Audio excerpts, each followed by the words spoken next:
Flor, anong oras na hindi ka pa rin bababangon dyan? Tanghaling tapat pero kung makatulog ka dyan parang walang araw. Bumangon ka na dyan. Lola, nakakainis. Ang aga-agang ingay mo. Patulugin mo naman ako, please lang. Anong ang aga-aga ang pinagsasasabi mo diyang bata ka? Anong oras na ba ha? Masyado na po bang malabo ang mata niyo na kailangang gisingin niyo pa ako para itanong lang ang oras?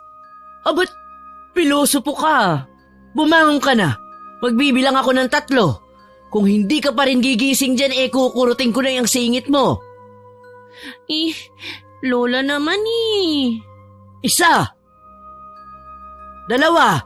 Oo na, babangon na. Inis na binato ni Flor ang yakap nitong unan. Padabog siyang bumangon sa kanyang higaan ngunit agad siyang napahawak sa mesa na malapit sa kanya. Nahihilo siya sa dami ng nainom niya nung nakaraang gabi. Nakakasiguro ito na may hangover siya at kailangan niyang itulog yun upang umayos ang kanyang pakiramdam. Bagay na hindi niya magagawa dahil sa pangungulit ng kanyang Lola Mina. Dahil sa pinaghalong hilo at antok ay napaupo na lamang sa mesa si Flor, nakatabi lang ng kanyang higaan. Ang kanyang lola naman ay abala sa paglilinis ng kanyang kwarto. Nang mapadako ito sa kanyang pwesto, ay pinaghahampas siya nito habang nakatakip ang isang kamay sa kanyang ilong. Ang baho-baho mong babae ka! Kababae mong tao napakadugyot mo! Kagigising ko lang, La. Baka nakakalimutan yung tumutulo palaway ko nang istorbohin mo ko sa pagtulog ko. Kahit na sinong babae ang iharap mo sa akin, Florites, ay hindi kasing baho mo ang amoy nila kahit na 2 araw pa yung hindi naliligo. Anong klaseng amoy yan? Amoy patis na parang isdang nabubulok Ay, ang sensitive ha. Kahapon lang ako hindi nakaligo. Oo nga naman, matanda na kaya sensitive sa amoy. Ay hindi na to kaartihan, Flor.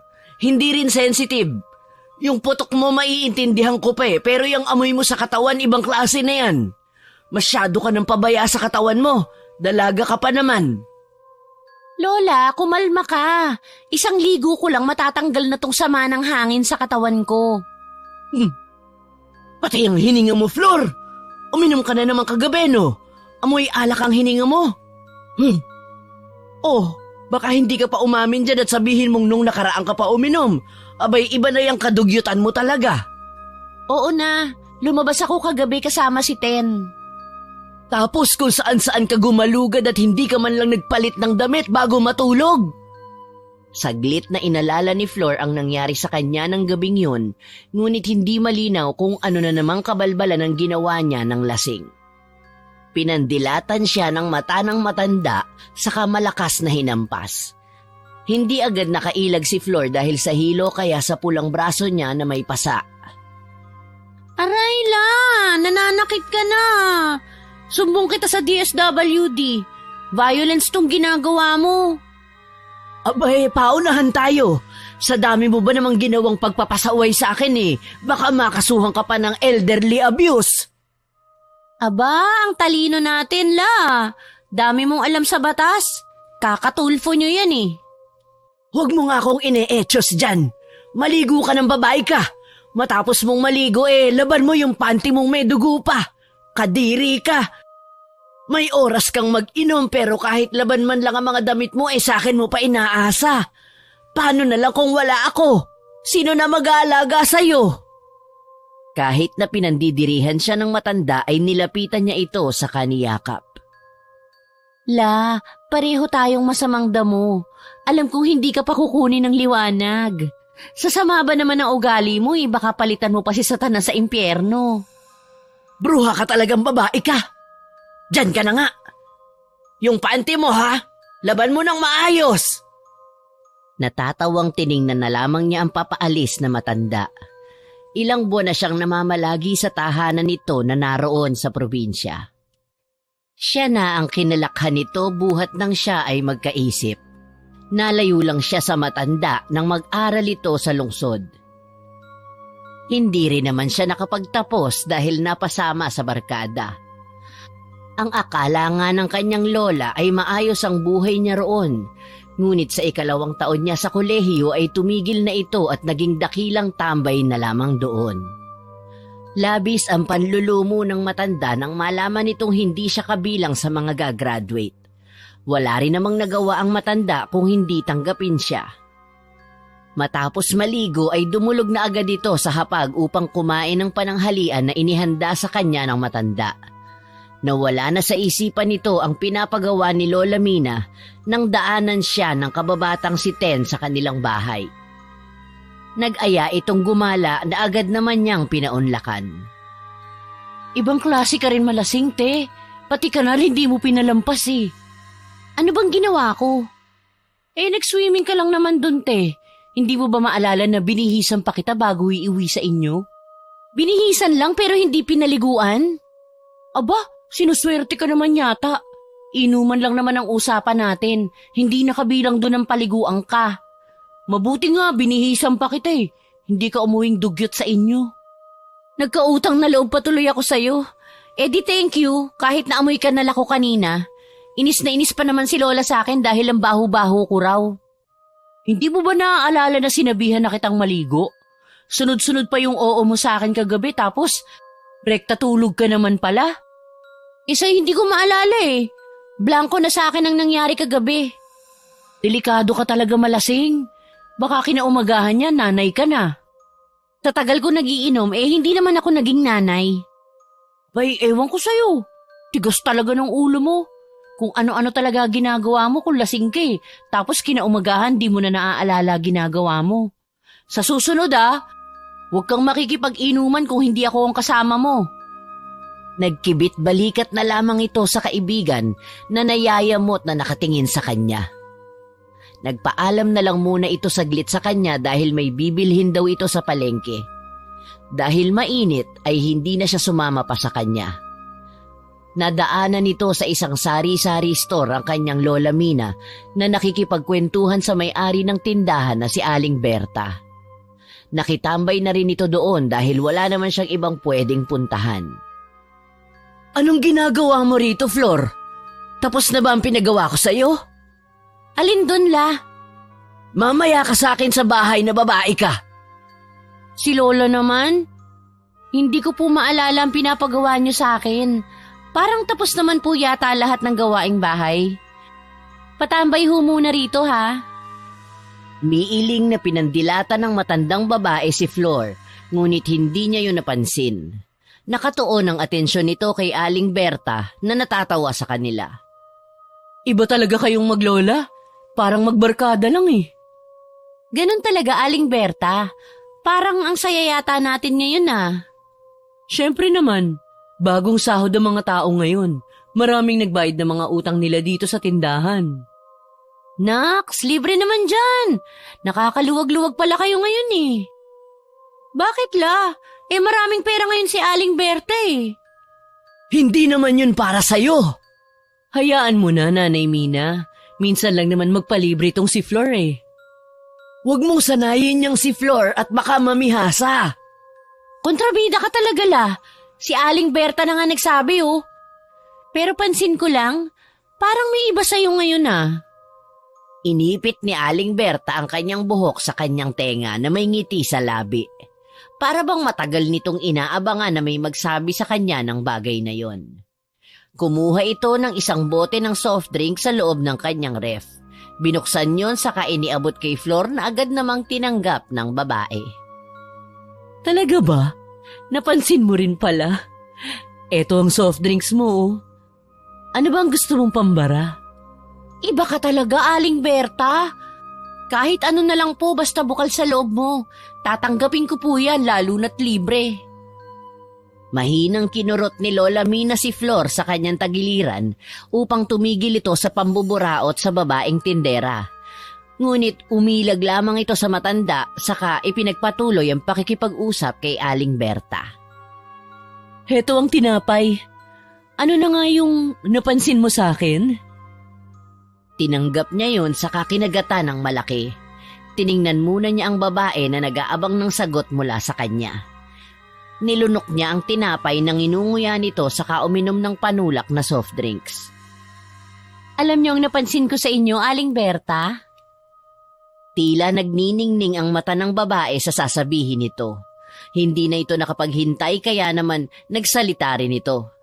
Sabay silang sumagot kaya naman biglang napatulala ang matandang babae nang marinig nito ang sinabi ni Flor.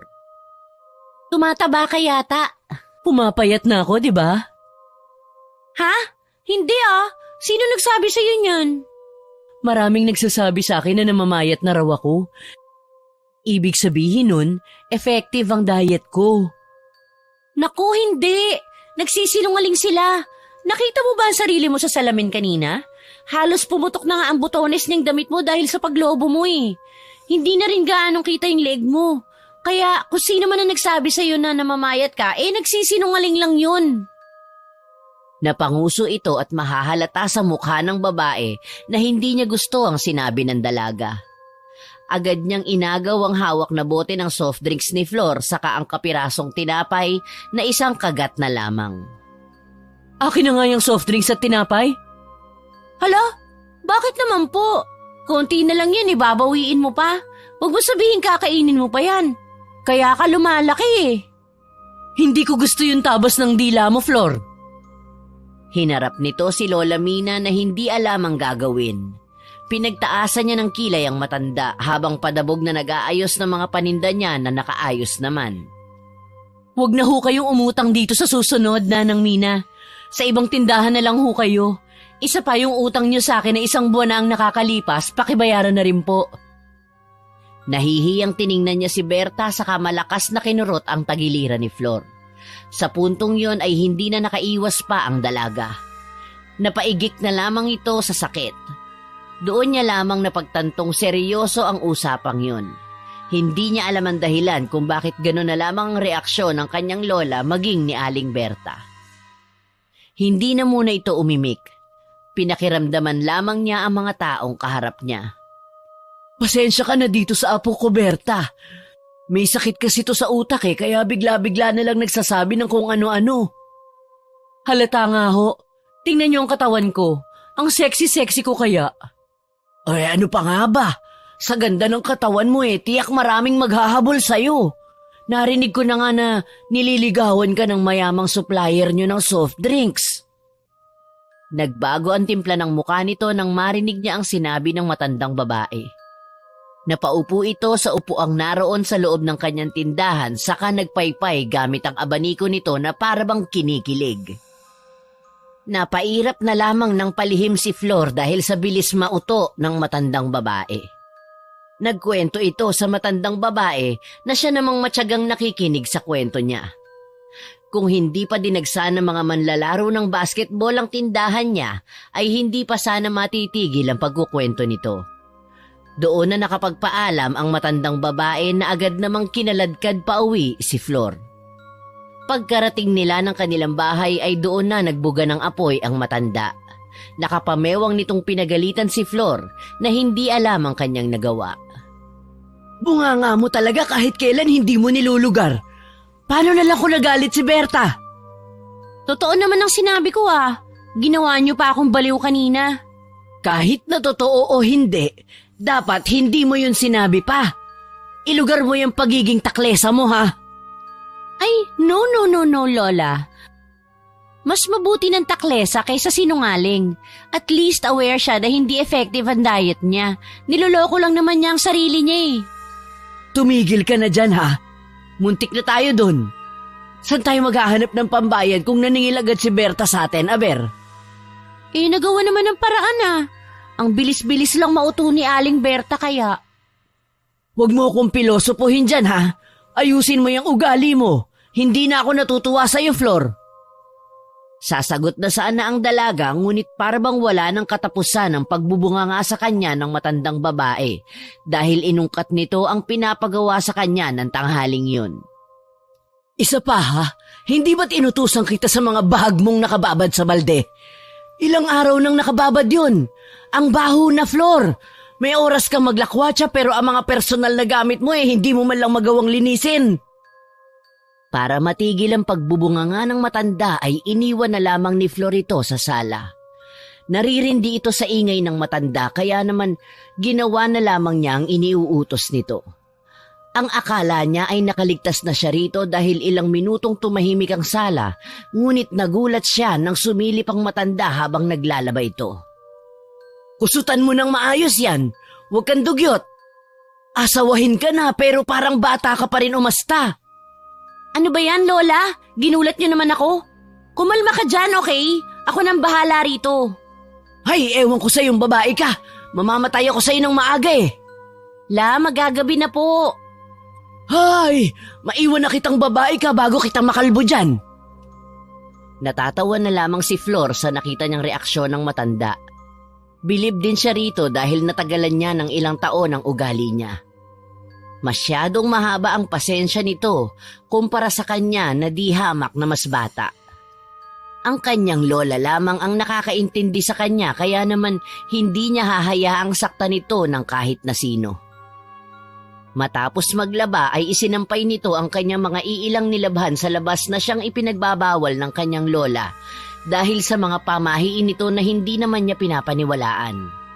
Isa sa mga naaalala nito na wag niya raw iwan ang mga sinampay niya sa labas dahil baka dapuan ng mariposa na hindi naman niya maintindihan kung ano naman ang koneksyon noon sa mga sinampay niya. Pakanta-kanta pa ito habang nagsasampay kaya naman hindi niya napansin ang bulto ng tao na papalapit sa kanya. Psst! Psst! Lumingon-lingon si Flor ngunit hindi niya makita ang pinagmula ng sutsot na yon. Ipinilig niya na lamang ang kanyang ulo dahil hindi naman siya matatakutin. Psst! Psst! Pucha naman oh! Sinong nandyan? Magpakita ka! Akala mo ba natatakot ako sa'yo? Magpakita ka! Psst! Psst! Isa pa! Makakatikim ka talaga sa akin! Hindi siya matatakotin, ngunit sa sunod-sunod na sutsot na yon na sinabayan pa ng malakas na ihip ng hangin ay parang maniniwala na yata siya sa lamang lupa na sinasabi sa kanya ng kanyang lola Mina. Pinakiramdaman niya muna ang paligid. Narinig nito ang marahang pagtapak sa tuyong dahon ng kung sino mang naroon. Pinakinggang mabuti ni Flor ang kaluskos na nanggagaling sa likuran niya, kaya naman ay lakas loob niyang hinataw ng hanger na hawak nito ang nilalang na papalapit sa kanya. Aray, ano ba? Ten? Anong ginagawa mo dyan? Kanina pa kita tinatawag, hindi ka man lang lumilingon. Ikaw ba yung sutsot ng sutsot? Hala, hindi ah. Baka totoo ang sinabi ni Lola Mina na may kapre dito sa likod ng bahay niyo. Pabirong sagot ni Ten habang nakahawak sa pisngi nito na natamaan ng hanger. Dinaramdam pa rin nito ang sakit ngunit natutuwa ang dalaga nang makita nito ang nayayamot na mukha ni Flor. Ano ba, Ten? Hindi ako nakikipagbiruan sa'yo ha? Isa pa alam mo namang hindi ako naniniwala sa mga ganyan. Kalma. Ako nga yun. Balak sana kitang takutin eh. Kaso parang laking tundo ka. Ang tapang. Damang-dama ko pa rin kasi hanggang ngayon ang lakas ng paghataw mo ng hanger sa mukha ko. Kasalanan mo yan. Manggugulat ka na lang din sa akin pa. Paano kapag hindi hanger ang hawak ko? Baka pinaglalamayan ka na bukas. Serious naman oh. Ano ba nangyari? Bakit parang wala ka yata sa mood ngayon? Pinagalitan ni Lola eh. Iniwan nito ang ilang damit na kailangan niyang isampay. Napaupo ito sa upuang hindi kalayuan sa sampayan, kaya ikinuwento niya kay Ten ang nangyari sa tindahan ni Aling Berta na siya namang ikinatawa ng malakas ni Ten. Raulo ka talaga, Flor. Inuuto nga namin yan para makautang kami tapos naprangka mo ba naman? Asang-asa kasi. Isa pa, alam mo namang hindi ako nagsisinungaling. Ay kahit na, dapat nilulugar mo ang prinsipyo mo sa buhay. Hindi sa lahat ng oras kailangan ng tao na marinig ang katotohanan. May mga pagkakataon talaga na mas maiging magsinungaling na lang. Parang sinabi mo na rin na kailangan ng tao ng kasinungalingan araw-araw. Ay ganun talaga, Day. Maiba tayo. Sama ka ba? Saan ang inuman? Ang bilis mo talaga sa inuman. Pero sa kabilang barangay lang. Birthday nung pinsan ng kaibigan ng pinsan ko, inimbita siya. Siya naman pala eh. Bakit kasama tayo? Inimbita ka rin ba? Hindi, pero sasama pa rin tayo. Ang kapal talaga ng mukha. Sandali lang at magbibihis ako. Yan ang gusto ko sa'yo eh. Magkasing kapal tayo ng mukha. Ang bilis mong kalad ka rin sa kung saang lakad. Dali-daling nagbihis si Flor. Hindi na ito nagpaalam pa sa kanyang lola dahil paniguradong madadagdagan ang kasalanan niya rito. Hindi rin naman kasi siya nito papayagan kaya hindi na siya magpapaalam. Tuwang-tuwa si Flor nang tuluyan silang makalayo sa bahay ng kanyang lola. Nang dumating sila sa handaan ay agad na sinalubong sila ng kakilala ni Ten. Pinagtitinginan pa sila ng mga tao roon. Ngunit hindi man lamang sila natinag sa tinginan ng mga ito. Niyang bumati sa may birthday ay hindi nila nagawa dahil hindi naman nila kilala ito. Ten, ayain mo na yung kaibigan mo umuwi. Lasing na eh. Tinalo niya pa yung may birthday sa kakulitan niya. Pasensya ka na, Carl ha. Ganito talaga malasing to eh. Nagalit na nga yung pamilya na may birthday eh. Hindi nga raw nila kayo kilala pero nandito kayo. Kahit nga batiin nyo man lang daw yung may birthday, hindi nyo nagawa. Tapos ang lakas nyo pa raw mag-request ng pulutan. Kasalanan mo rin eh. Ikaw to nag-aya sa amin dito. Ikaw lang ang sinabihan ko. Isa pa, hindi naman kita inaya ah. Sinabihan lang naman kita na may handaan dito. Wala na tayong magagawa. Nandito na tayo eh. Umuwi na tayo at baka pag-initan pa tayo ng mga tao rito. Nilapitan ni Ten ang kaibigan na hindi pa rin tumitigil sa pagkanta sa karaoke. Masama na ang tingin ng mga matatanda doon dahil miski hindi kanta ni Flor ang nakasalang ay kinakanta niya pa rin. Ang malala pa doon ay wala ito sa tono kaya naman nagpapadagdag ito ng init ng ulo sa mga taong naroroon. Halika na Flor, umuwi na tayo. Ayoko pa. Kitang kumakanta pa yung tao eh. Hindi mo na yung kanta, halika na. Anong oras na oh? Kailangan na nating umuwi, baka hinahanap ka na ng lola mo. Ayoko pa nga, ang kulit nyo naman eh. Dito ako matutulog. Te, hindi mo nga kilala ang mga tao rito oh. Iba na ang level ng kakapalan ng mukha mo no? Ang KJ nyo talaga? Boo! Walang lasa nga yung pansit nyo eh. Yung lechon nyo naman parang ilang dekada na ang tanda. Ang tigas-tigas ng balat parang gawa sa semento. Yung salad nyo, naku! Parang isang lata lang ng gatas ang nilagay nyo. Magba-birthday kayo tapos hindi nyo man lang mahandaan ng maayos. Napatayo na ang isang matandang lalaking naroon. Malakas niyang inilapag ang bote ng beer na hawak nito. Isa ito sa mga lalaking may masamang tingin kay Flor nang agawin ng dalaga ang kanta nito. Sininghalan niya ito na umuwi na dahil kung hindi pa sila uuwi ay mapipilitan silang magtawag ng pulis. Ang isang babae pang naroon ay may hawak na itak. Kung hindi pa siya pinigilan ng mga kasama nito ay baka sinugod na niya si Flor na walang pakialam sa nangyayari. Pasensya na ho kayo sa kaibigan ko. Lasing lang ho. Uuwi na po kami. Pasensya na po. Carl, tulungan mo ko rito sa babaeng to. Agad namang lumapit ang binata sa kabinuhat na parang sako si Flor. Marami pang inireklamo si Flor sa handa kaya naman marahas na tinakpan ni Ten ng kamay nito ang bibig ni Flor. Dinala ito sa kanto na hindi naman kalayuan sa bahay na kanilang pinuntahan. Ibinaba ni Carl si Flor sa gilid ng kalsada saka doon niya ito pinaupo. Dito na muna kayo, kukunin ko lang yung motor ko. Saka magpapaalam lang ako na maayos. Bilisan mo ha. Baka sundan kami nung may dalang itak. Takpan mo lang ang bunganga niyang kaibigan mo para hindi tayo mapahamak parehas. Napakataklesa kasi. Bumalik ang lalaki sa bahay na yon. Nalingat lang sandali si Ten ay nakita na niyang nakikipagkulitan si Flor sa isang matandang lalaki na may dalang malaking thermo chest. Uy, ano yan? Balot? Diyos ko, Flor! Kung saan-saan ka naman nagsusuot? Ten, balot oh! Bili tayo, dali! Flor, uuwi na tayo. Huwag ka nang makulit dyan. Balot, Ten, please! Matagal na ako hindi nakakain ng balot eh. Bilan mo na ako, dali. Wala akong dalang pera, Flor. Ayan na si Carlo. Sumakay ka na sa motor. Ayoko, hindi ako uuwi hanggat di mo ako binibila ng balot. Ang tigas talaga ng ulo mong babae ka. Magkano po yung balot nyo, Manong? 20 po ang isa.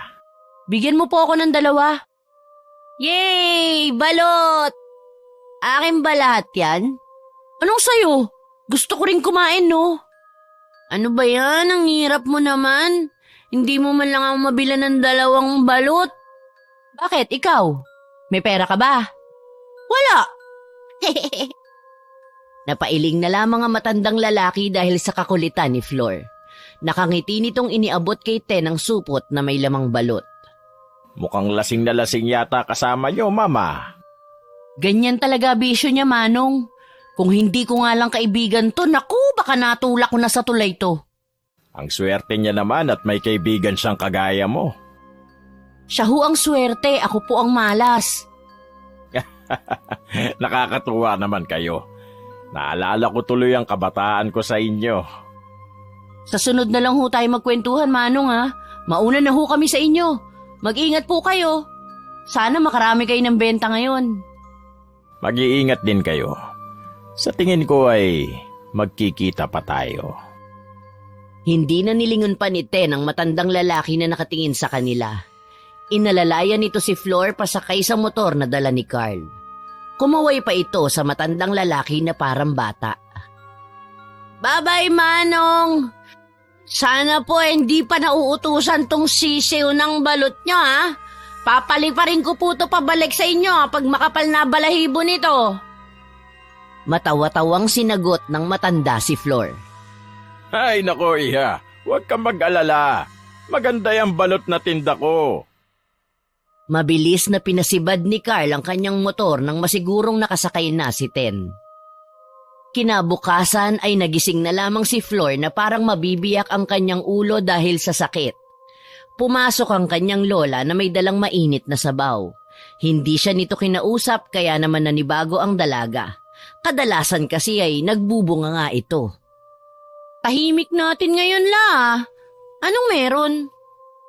Hindi siya sinagot ng matanda. Ipinagkibit balikat na lamang yun ni Flor sa kahinigop ang sabaw na dala ng kanyang lola Mina. Lumabas ka na naman kagabi na walang paalam. Ang sinampay mo dun ay hindi mo na tinapos. Pinagsabihan na rin kitang huwag magsampay ng damit sa labas ng gabi. Hindi ka talaga nakikinig. Hindi na sumagot pa si Flor dito. Alam niyang sa pagkakataong yun ay mali siya at galit ang kanyang lola Mina sa kanya. Mahinahon kasi ang boses nito na senyales na nagtitimpi na lamang ito. Pinagmasdan lamang ng dalaga ang matanda na tinutupi ang mga nakakalat na damit niya. Ano ang plano mo sa pasukan? Di matutulog o makikipag-inuman kay Ten. Wala ka na ba talagang plano sa buhay mo? Talagang bisyo mo na yung nakatatak dyan sa utak mo? Anong magagawa ko doon lang ako masaya. Hanggang kailan yan? Hindi mo ba alam na babalik na sa pag-aaral si Ten? Ikaw, kailan ka? Hindi na yun babalik. Nag-usap na kami nun. Napag-usapan na namin na dapat happy-happy lang. Bata ka pa, Flor. Maayos mo pa ang buhay mo. Bakit hindi ka gumaya kay Ten? Nag-usap na sila ng tatay niya. Babalik siya sa pag-aaral. Imposible la.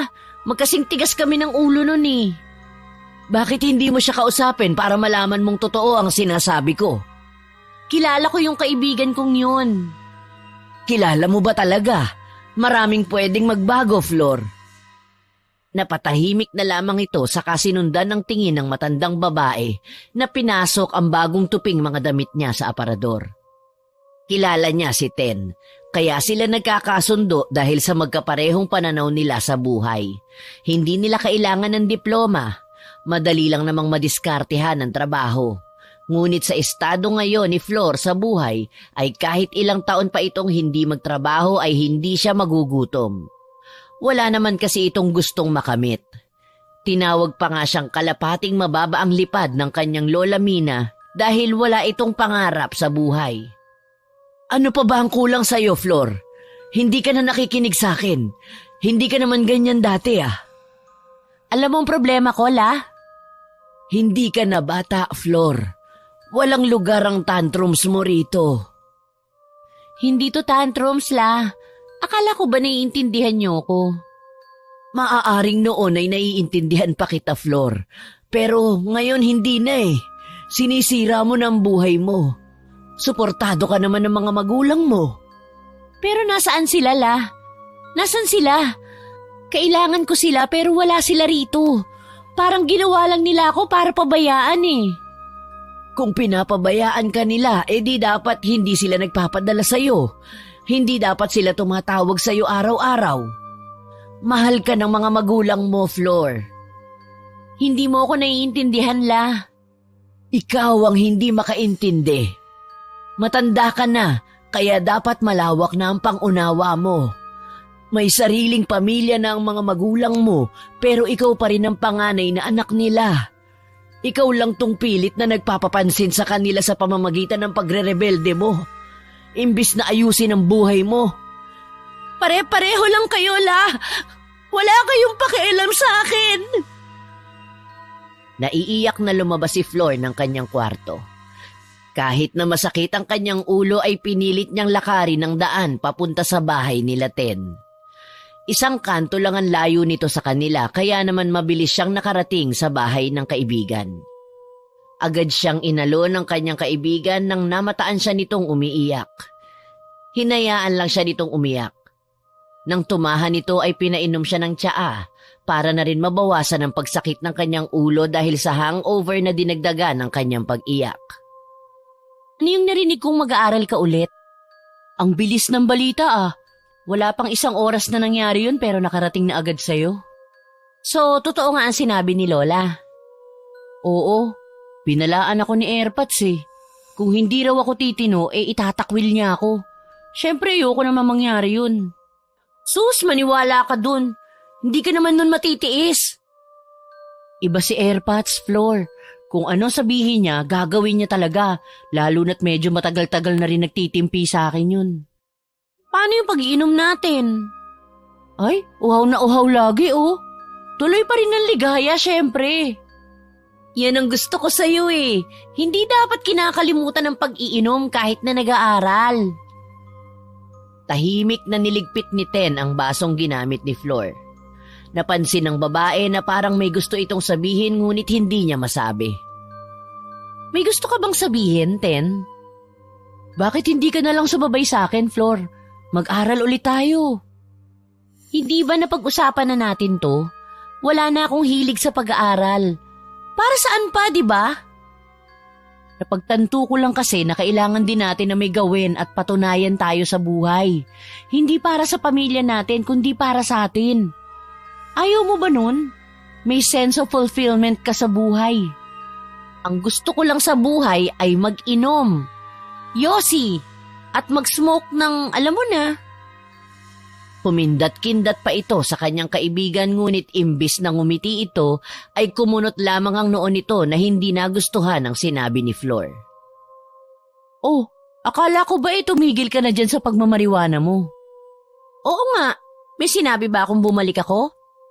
Baka nakakalimutan mo nangyari sa'yo nung nakaraan dahil sa paggamit mo niyan. Hindi naman ako nakulong, di ba? Kita mo naman na malayang-malaya ako dito sa probinsya dahil binayaran ni Papa ang mga pulis na yun. Paano kung wala ang tatay mo? Paano ka ngayon? Di dapat ilang buwan ka nang nakahima sa rehas dahil sa paggamit ng illegal na gamot. Sasagot na sana si Flor nang bumukas ang pinto ng bahay at iniluwano ng ama ni Ten na kagagaling lang sa pamamasada ng tricycle. Natahimik na lamang silang dalawa. Walang nakakaalam sa ginawa niya sa Cavite kung saan ito nanggaling para mag-aral sana. Nagsayang lamang ito ng 2 taon doon. Napabarkada, gumamit ng ipinagbabawal na gamot. Gabi-gabi ang pag-iinom. Sa umaga naman ay kung wala ito sa bilyaran ay nasa tambayan naman ito ng kanyang mga nakilalang kaibigan sa lugar na yon. Tay, nagmerienda ka na ba? May niluto akong banana cue dyan sa kusina. Tinanguan lamang ito ng kanyang ama habang tiningnan naman siya ng matagal nito nang magtama ang kanilang paningin.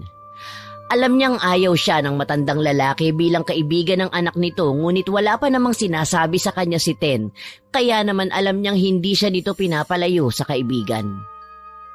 Nagdaan ang mga araw at papalapit na ang pasukan ng kanyang kaibigang si Ten, kaya naman hindi sila halos nagkikita dahil abala rin ito sa pagtulong sa kanilang bahay. Ang pinsan nitong si Carl ang naging kasama niya sa mga inuman. Gaya na lamang ng gabing yon kung saan nakapagtatakang hindi siya halos nalasing. Pauwi na ang mga ito galing sa inuman nang madaanan nila ang isang matandang lalaki na mag-isang nakaupo sa bangketa. Carl, nagtitinda ba ng balot yun? Kung ano-ano nakikita mo. Wala naman nagtitinda ng balot sa lugar na to. Sino yun? Saan? Itinuro ni Flor ang matandang lalaki na nakasunod ang tingin sa kanila. May suot itong salakot na ginagamit ng magsasaka. Ang damit naman ng matanda ay isang kupasing long sleeves. Nag-aalangan pa ang lalaking kasama nito kung titigil ba siya sa pagmamaneho ng motor o didiretso na lamang sila pauwi. Sigurado ka bang gusto mong kumain ng balot? Anong oras na oh? Baka laman loob ng tao ang laman niyang thermochest niya eh. Saka anong oras na nga? Ano naman? Natural lang naman na naglalako pa rin niya ng ganitong oras. Lapitan na natin si Manong. Pampawala ko ng amats yung balot eh. Ano ba yan? Kapag talaga masamang tao yang si Manong at bigla na lang tayong atakihin, iiwanan talaga kita rito. Ang duwag mo talaga. Para yan lang takot ka na agad. Walang-wala yan sa mga tao dun sa Cavite. Parang linggo-linggo na lang may tinatapong bangkay sa kung saan-saan. Kumpara naman doon higit na mas ligtas dito. Napakusot na lamang ng ilong si Carl saka ipinarada ang motor nito ilang metro ang layo sa pwesto ng matanda. Magandang gabi po. Balot po ba ang laman yan? Magandang gabi. Kayo pala. Hindi ko akalain na makikita ko kayo rito. Napatingin na lamang si Flor sa kararating na si Carl na walang alam sa nangyayari. Ho? Nakita na po ba tayo noon? Hindi ako maaaring magkamali. Ikaw yung babaeng sobrang kulit. Sana yung kasama niyong singkit na babae. Siya yung umalalay sa'yo nung lasing na lasing ka eh. Sa dami ko pong inuman na napuntahan hindi ko na po alam kung saan tayo nagkita. Ganyan ho talaga ang sakit ng babaeng yan. Kapag lasing wala na talaga maalala. Isang balot nga ho. Dito na ho namin kakainin. Yan nga yung sabi ng singkit na babae. Sakit na rin yata nitong si Flor ang pagiging makakalimutin eh. Hindi na naituloy ni Flor ang paghigop niya ng sabaw ng balot. Kumunot ang noon niya nang marinig nito ang kanyang pangalan sa matandang lalaki na noon lamang niya nakita. Si Carl naman sa kabilang banda ay tuloy-tuloy lamang sa pagkain ng balot. Hindi ko pa naman yata nasasabi ang pangalan ko sa inyo, Manong. Hindi rin nabanggit nitong kasama ko ang pangalan ko. Paano niyo po nalaman ang pangalan ko? Sa akin kasi kayo bumibili ng balot ng kasama mong babae. Nabanggit niya minsan ang pangalan mo. Naalala mo ba nung galing kayo sa kaarawan ng anak ng kapitan ng Barangay Maligaya? Doon ko kayo unang nakilala. Oo, naalala ko yun. Yun yung dinayan yung inuman, Flor, na hindi nyo kilala yung may birthday. Nabanggit nga yan sa akin ni Ten na galit daw ang pamilya nung may birthday kasi inaagaw ko raw yung mga kanta nila sa karaoke. Yun nga yun. Pero maiba tayo. Ang layo naman yata ng Barangay Maligaya mula rito, Manong. Bakit po kayo napadpad dito? Tiningnan lamang ni Flor ang matanda na inaabala ang sarili sa pag-aayos ng mga balot nito sa loob ng lagayan. Pinagpapawisan din ito kaya naman ay hinubad niya ang suot niyang salakot sa ginawang pamaypay. Kasi, kada gabi ay sa iba't ibang barangay ako naglalako nitong paninda ko. Ngayong gabi ay dito ako sa lugar na ito. Ibang klase naman niyang kasipagan mo, Manong. Yan lang ba ang pinagkukunan niyo ng ikinabubuhay? Ay naku, hindi. Isa akong janitor sa isang ospital. Parang maayos naman ho ang sahuran dun Bakit pa po kayo naglalako ng balot? Nako, iha. Kulang na kulang ang kita ko roon. Ang nag-iisa ko kasing anak ay Ilang buwan ang nakaratay sa ospital. Hindi sakop ng benepisyo ko roon ang mga bayarin, maging ang gamot ng anak ko. Paano po ba ang anak nyo, Manong? Buboy, Manong Buboy, yan na lang ang itawag nyo sa akin. Ano kasi, nasaksak ang anak ko. Ilang saksak din ang natamo niya kaya naman nagkalasog-lasog ang mga laman loob niya. Hindi pa rin siya gumigising hanggang ngayon pero ang sabi naman ng doktor umaayos na ang lagay niya. Matipid nang umiti ang matandang lalaki na para bang inaalala nito ang mga sandaling kasama niya pa ang anak niya. Hawak ang isang kwintas ay ipinakita niya sa mga ito ang litrato ng kanyang anak. Tignan niyo ang litrato ng anak ko. Ang ganda niya, hindi ba? Ay, ang ganda niya nga ho. Mukhang bata pa siya. Ilang taon na ho ba yan? 10 taong gulang pa lang. Kuha to nung birthday niya. Ang bata-bata niya pa po pala. Nahuli na po ba ang nanaksak sa anak niyo? Hindi pa nga pero alam kong malapit na. Manalig lang kayo sa may kapal, Manong Buboy. Hindi magtatagal mahuhuli rin yung hayop na yon. Masyado mong inaasa sa Diyos mo ang kalagayan ng bata Sa tao naman ang gawa. Para mo na ring tinanggalan ng karapatan ng mga doktor na nagpagaling sa bata. Wala akong sinabing ganyan. Ang sabi ko lang manalig si Manong. Malakas ang kapangyarihan ng panalangin. Walang Diyos, Carl. Kung meron man, dapat hindi nasaktak ang anak ni Mang Buboy. Panigurado pinagdadasal nila Manong ang kaligtasan ng anak nila tapos may isang siraulo na pinagtripan ng anak nila. Napataas na lamang ng 2 kamay si Carl bilang pagsuko. Habol naman ni Flor ang hininga nito dahil sa biglaang pagsabog niya dahil sa sinabi ni Carl. Parang may malalim na pinagmumulan niyang galit mo, iha. Oh, eto, balot. Libre ko na yan sa inyo. Naku, wag na po. Mas kailangan yung pera kaysa intindihin tong galit ni Flor. Totoo naman ang sinabi ko Dumating na rin sa punto ng buhay ko ang pagdudahan ng Diyos, iha. Pero ngayon wala akong ibang malalapitan maliban sa Kanya. Kailangan gumaling ang anak ko. Ilang buwan na siyang walang malay.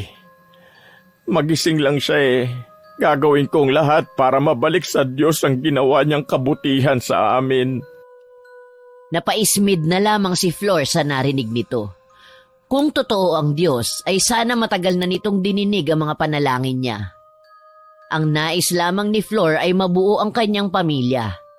Kahit na ilang beses niyang ipagdasal yon ay hindi man lamang tinupad ang mga panalangin niya. Nag-usap pa mga ito tungkol sa buhay-buhay nila pero hindi na nakisali pa si Flor sa usapan ng 2 lalaki. Nang may iilang napadaan sa pwesto ng matanda, ay sinenyasan na nito si Carl na magpaalam na agad namang sinunod ng lalaki. Manong Buboy, mauna na ho kami Kita-kits na lang po tayo. Sige ba, mag-iingat kayo ha. Sumenyas lamang si Carl ng okay, saka lumapit ito sa motor niya na nakaparada. Tahimik lamang na nakasunod sa kanya si Flor na agad naman itong napansin. May problema ka ba? Wala naman. May kilala ka bang pwede nating kainuman dyan? Bitintagay kanina Sus, may problema ka lang Pero himala sa dami ng nainom natin kanina, hindi ka nalasing. Teka, tawagan ko lang ang pinsan ko. Di ko alam kung gising pa to ngayon Para doon na lang tayo sa bahay nila. Malapit lang sa inyo yun, kaya naman hindi ako mahihirapang ihatid ka kung sakaling malasing tayo. Tumangulang si Flor sa sinabi ni Carl. May tinawagan ito sa kanyang cellphone at nang maibaba niya yon ay napasenyas ito na pwede silang uminom doon. Agad namang sumakay si Flor sa motor ng binata saka dumiretso ang mga ito sa barangay nila. Ilang kanto lamang ang pagitan ng bahay ng pinsan ni Carl sa mismong bahay ng kanyang lola. Kayang-kaya nitong maglakad mag-isa kung gugustuhin niya. Nagsimula ang inuman nila na masaya naman ang mga itong nag-uusap ng mga nakakatuwang pangyayari tungkol sa kanilang buhay. Hindi nagtagal ay nakaramdam ng pagkahilo si Flor, kaya naman nagpaalam itong pumunta sa palikuran. Dahil probinsya ang lugar na yon ay normal na sa kanila na sa labas ng bahay matatagpuan ang palikuran. Sa isang iglap lamang ay nagising si Flor nang may narinig siyang nagkakagulo sa labas ng bahay. Ang maliwanag na sikat ng araw ay tumama sa kanyang mukha. Inilibot niya ang kanyang paningin. Naroon ito sa kanilang sala. Ang kanyang damit ay ganun pa rin gaya ng suot nito ng nagdaang gabi. Mabuti at gising ka na. Nagkakagulo dun sa labas. Bakit daw, La? May aswang na pagala-gala sa lugar natin. Ay, Diyos ko, nakakatakot. Napakunot na lamang ng noo si Flor sa kanyang narinig. Hindi pa nito halos maproseso ang nangyari. Tiningnan niya muna ang kanyang sarili sa salamin. Putikan ang suot nitong pantalon. Maging ang kanyang paa ay sobrang dumi dahil sa putik. Paano ako nadumihan ng ganito hindi naman umulan kagabi? Saan ko nakuha to? Inalis na lamang niya sa kanyang isipan ang tanong na yon. Wala siyang maalala sa nangyari. Ang huling naaalala lamang nito ay nagpaalam ito sa mga kasama niya na magbabanyo lamang siya. Tatanungin na lamang niya si Carl sa nangyari sa kanya. Pumasok na lamang ito sa kanyang banyo upang maligo ng mabilis. Pagkatapos maligo ay lumabas na ito upang makiusisa sa nangyari. Doon niya nakita ang kanyang kaibigang si Ten na ilang araw na niyang hindi nakikita. Kasunod nito si Carl na mukhang kagigising lang. Flor! Himala! Medyo maaga ka nagising ngayon. Anong nangyari rito? Yan hindi ko rin alam. Kalalabas ko lang ng bahay Agad na pinagitnaan sila ni Aling Berta na nakapamewang pa habang may hawak na abaniko sa isang kamay. Alam niyo bang may bagong dating na aswang dito sa atin? Aswang? May aswang pa rin ba hanggang ngayon? Abay, oo naman. Kung hindi aswang ang may gawa niyan sa baboy, hindi ko na lang alam kung anong klaseng hayop pa yan. Bakit? Ano ho bang nangyari? Hindi namin makita Ay naku, putol ang katawan ng baboy. May kagat pa nga ang leeg nito. Nawawala pa ang mga laman loob saka walang dugo ang natitira sa kalamnan ng baboy. Parang hinigop lang ang dugo niya Said na said. Baka naman ilang araw ng patay ang baboy kaya naman nahati ang katawan. Tapos syempre, nilapa lang ng mga asong gutom. Kung hindi ko lang sana nakita yung baboy na yan kahapon, baka pinaniwalaan ko pa yung sinabi mo. Alam mo bang may balak sanang ibenta yan nila Kaloy? Tila nagising naman si Carl nang marinig ang pangalang binanggit ng matanda. Agad niyang nilapitan si Aling Berta na nagulat naman sa inasal ng lalaki. Kaloy baka mo? Si Tiyo Kaloy? Baboy ni Tiyo Kaloy yan? Abay oo, yung Tiyo Kaloy mo mismo. Bakit ba? May narinig ako kagabing impit na tili ng baboy. Tumigil yun ng ilang minuto. Hindi nga namin pinansin yun ni Kurt Yung pinsan ko nakakainuman ko kagabi. Baka yun na nga ang pag-atake ng aswang. Naku naman, nakakatakot. Pero kung doon yun sa bahay ng pinsan mo, bakit naman nakarating yung katawan ng baboy dito banda sa atin? Ilang kanto rin ang layo nun Walang imposible sa mga aswang. Maiwan ko na kayo dyan Baka ang mga alaga ko naman ang susunod. Kailangan ko silang bantayan. Sayang din yung Mabilis na nilisa ni Aling Berta ang lugar na yon. Hindi pa rin magkamayaw ang kaguluhan sa lugar nila. Maraming haka-haka ang mga taong naroon tungkol sa tunay na dahilan kung bakit namatay ang alaga ni Mang Kaloy. Mayroong nagsabi na baka may galit lamang sa kanya ang may gawa nun kaya tinatakot lamang siya. Ang iba naman ay tinuturo ang aswang na may gawa ng bagay na yon. Walang pinaniwalaan sa kahit na ano si Flor. Imbis na makinig sa usapan ng mga matatanda, ay inaya na lamang nito ang dalawang kasama na magkape sa kanilang bahay. Nakakapagtaka talaga ang nangyari, no? Masyadong kalunos-lunos ang nangyari sa baboy. Kaya nga sino naman na magdadala ng ganong kalaking baboy dito banda sa atin? Kung kinaladkad man yun papunta dito, dapat may dugong nakakalat sa kalsada pero wala talaga Sus, masyado niyong pinapalaki yan Baka nakawala lang sa kulungan yun. Tapos inatake ng kung anong hayop kaya nagkaganon. Maiba tayo. Paano nga pala ako nakauwi kagabi? Saan ka na naman ang galing na babae ka? Hindi ba sabi ko sa'yo na huwag kang aalis o makikipag-inuman man lang kung hindi ako ang kasama mo?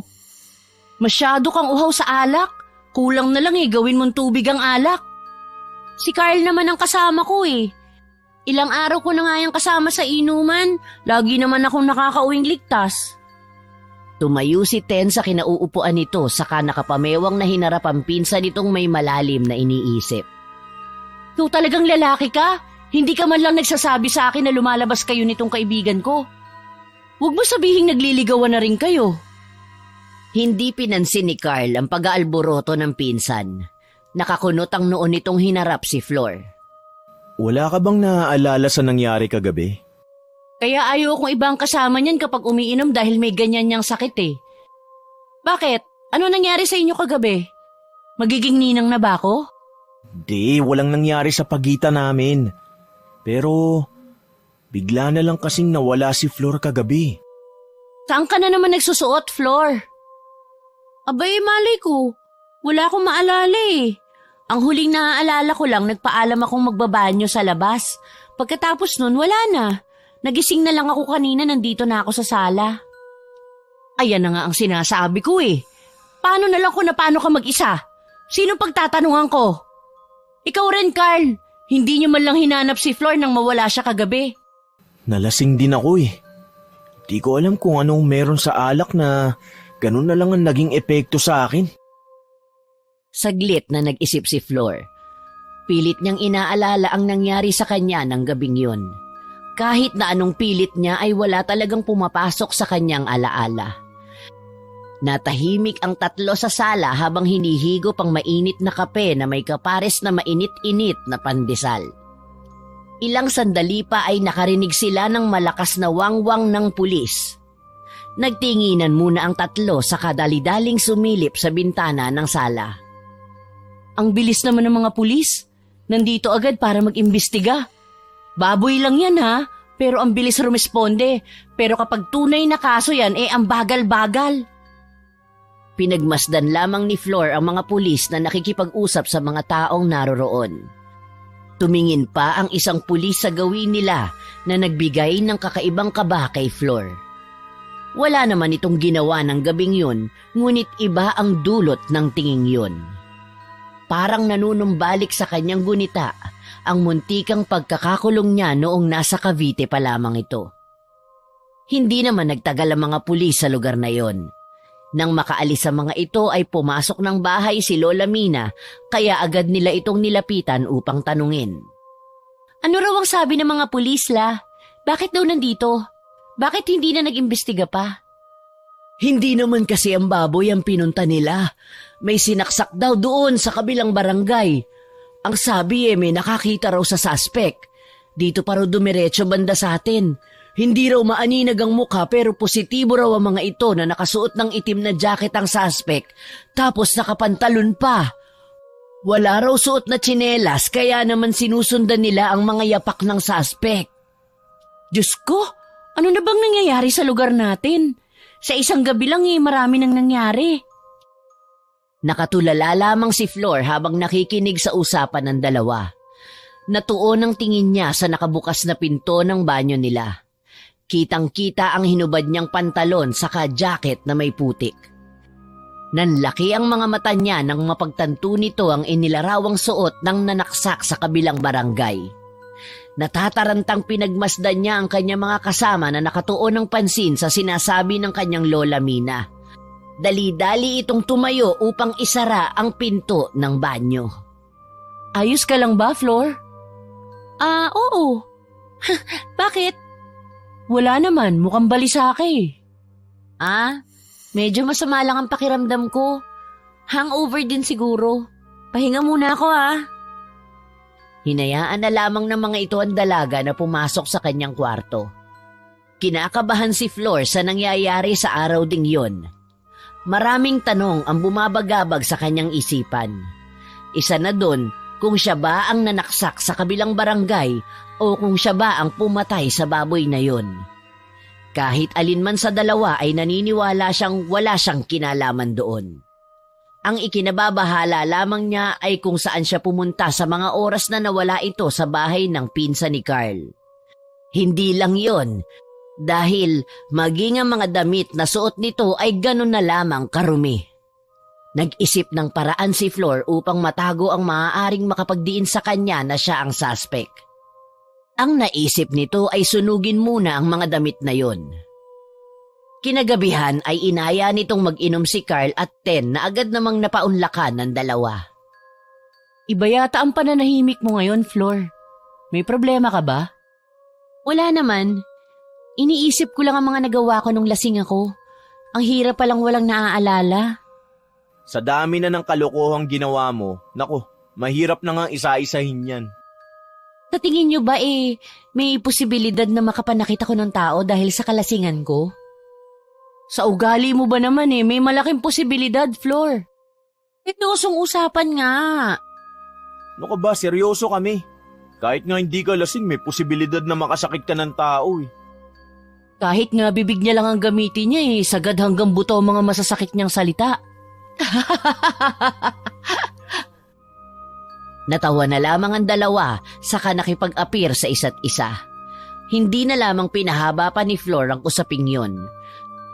Sunod-sunod ang ginawa niyang paglagok ng alak sa kanyang baso. Kinaumagahan ay nabulabog na naman sila ng balita na may namatay na namang hayop sa kanilang lugar. Yon ay alagang baboy ni Aling Berta. Gaya ng nauna ay ganoon din ang nangyari sa alaga nito. Hindi maalala ni Flor kung paano ito nakauwi ngunit napansin niya ang tuyong putik na kumapit sa kanyang pantalon.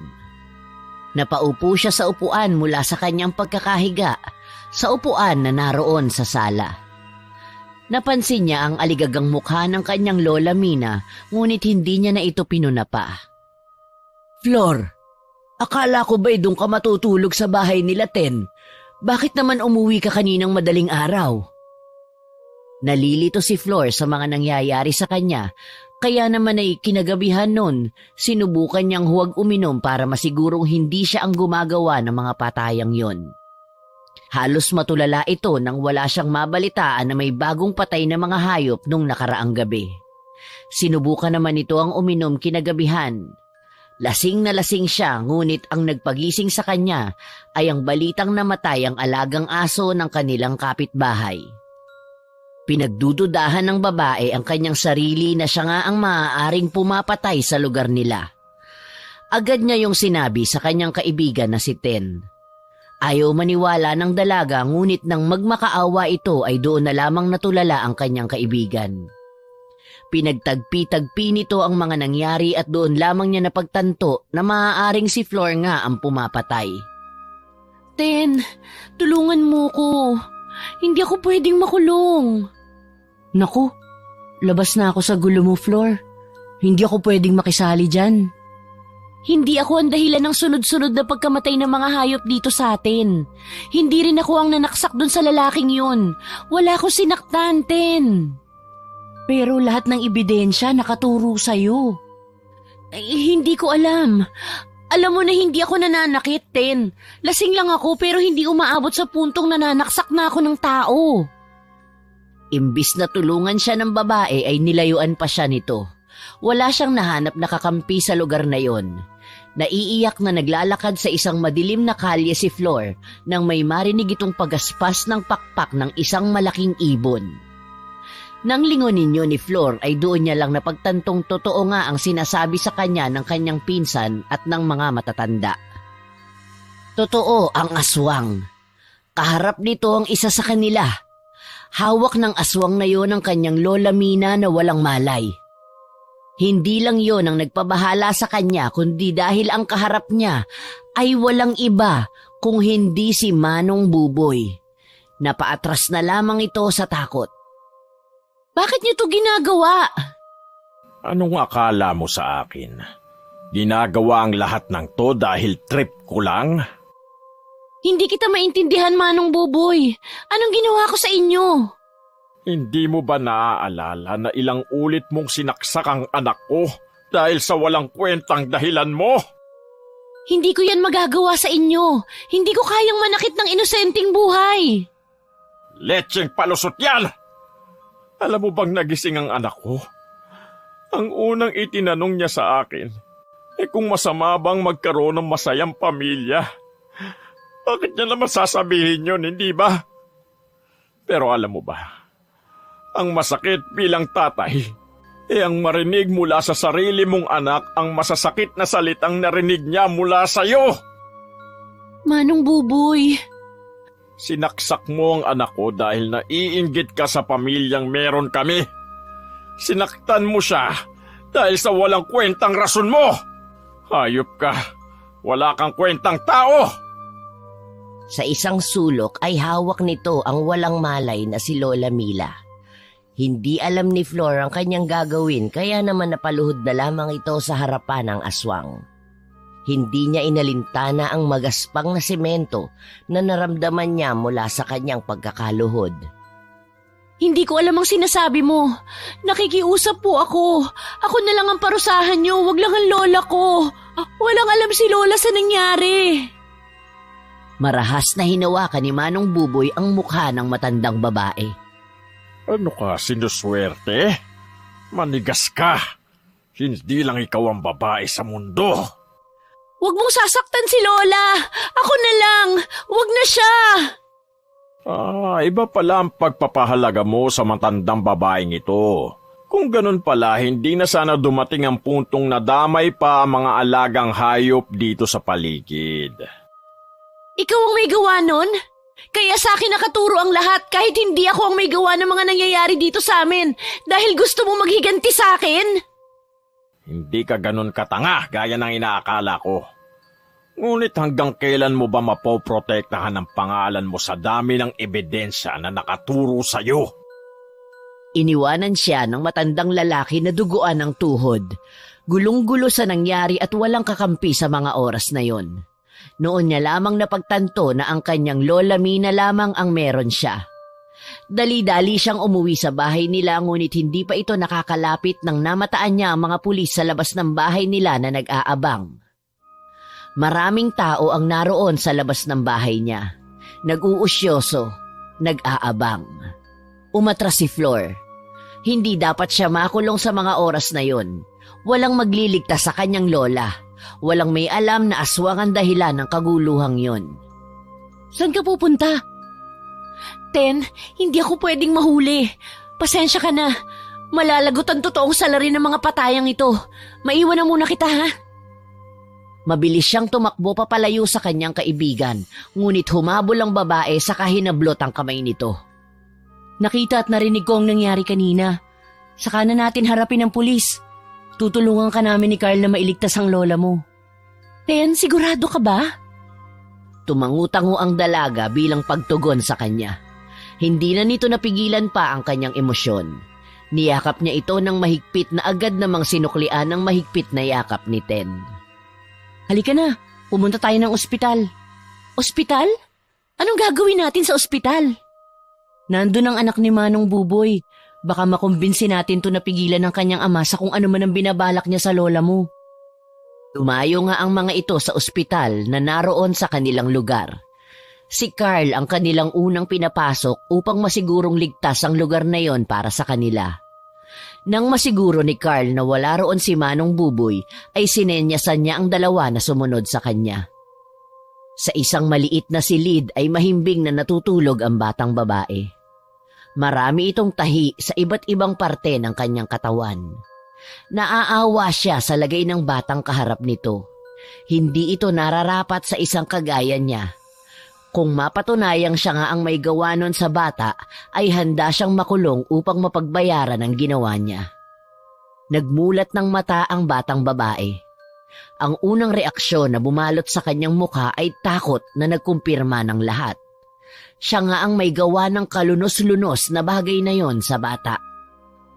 Mukhang naaalala mo ko. Ito ang unang pagkakataon na naaalala kong nakausap kita. Ang totoo niyan, wala akong naaalala sa nangyari sa pagitan nating dalawa. Ngunit gusto kong humingi ng tawad sa nagawa ko. Hindi ko sinasadya. Wala ako sa tamang pag-iisip.